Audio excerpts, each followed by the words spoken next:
Apa jadinya kalau satu kata bisa mengubah cara berpikir satu bangsa? Apa jadinya kalau perubahan satu istilah bisa menghapus sejarah, membentuk identitas, atau bahkan melegitimasi kekerasan? Terdengar berlebihan ya, tapi faktanya itu sudah terjadi berulang kali di banyak negara di banyak masa. Dalam dunia linguistik, ada teori bernama Sapir-Whorf Hypothesis. Teori ini mengatakan bahasa yang kita pakai membentuk cara kita berpikir. Bukan hanya menyampaikan apa yang kita pikirkan, bahasa juga membatasi atau meluaskan apa yang bisa kita pikirkan. Jadi, ketika satu istilah diubah, maka pikiran, sikap, bahkan keputusan kita bisa ikut berubah. Saat Rusia menyerang Ukraina, pemerintah Rusia melarang kata perang. Yang digunakan adalah operasi militer khusus. Tujuannya? Menciptakan kesan bahwa ini hanya tindakan teknis, bukan invasi. Efeknya, dukungan publik lebih mudah dibentuk, rasa bersalah berkurang, satu istilah yang mengaburkan realitas. Dalam buku sejarah dan pidato resmi, peristiwa pasca G30S sering disebut sebagai tragedi nasional, bukan pembantaian, bukan genosida, bahkan kadang disebut gejolak. Kata tragedi itu netral, tidak ada pelaku, tidak ada korban, hanya terjadi. Ini bentuk pencucian kolektif melalui bahasa. Satu kata yang membuat generasi muda tidak tahu apa yang sebenarnya telah terjadi. Di masa kolonial, kuli adalah istilah umum, tapi kasar dan merendahkan. Setelah kemerdekaan diganti jadi pekerja atau buruh untuk mengangkat harkat manusia yang bekerja.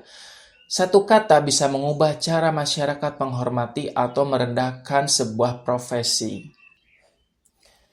Setelah kolonialisme melemah, Inggris mengubah istilah dari British Empire menjadi British Commonwealth of Nations. Kedengarannya akrab ya, setara, dan persaudaraan antar bangsa. Padahal itu adalah cara halus untuk tetap mempertahankan pengaruh politik pasca kolonial. Kata negro dulunya legal, lalu menjadi ofensif. Lalu muncul istilah black, lalu African American.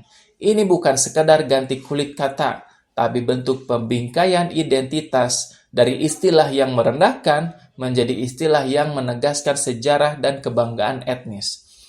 Bahasa yang dipakai bisa mengangkat atau menindas. Kita sering mengira kata-kata adalah cermin kenyataan, padahal seringkali kata-katalah yang membentuk kenyataan. Ketika pemerintah mengatakan ada korban jatuh, itu jauh berbeda dari kami menembak warga sipil. Frasa pasif seperti itu sering digunakan untuk menghapus tanggung jawab. Siapa yang menembak? Tidak disebut. Apa akibatnya? Tidak dijelaskan, dan publik perlahan menjadi lupa. Kata-kata juga dipakai untuk membangun atau membubarkan identitas. Waria menggantikan bencong, ODGJ menggantikan orang gila, disabilitas menggantikan cacat. Semua ini adalah bentuk rekayasa linguistik positif yang bertujuan untuk mengurangi stigma dan membentuk penghormatan baru. Tapi hati-hati, bahasa juga bisa digunakan sebaliknya untuk menutupi kekerasan, mendistorsi fakta, atau menciptakan kepatuhan. Maka dari itu, setiap kali kamu mendengar kata baru, istilah baru, atau pergeseran makna yang tiba-tiba populer, jangan langsung ikut-ikutan. Tanyakan satu hal, apa yang sedang disembunyikan atau sedang dibentuk lewat kata itu? Karena dalam dunia yang dipenuhi informasi, kata adalah senjata. Ia bisa membebaskan, tapi juga bisa membutakan. Dan seringkali satu kata bisa mengubah dunia.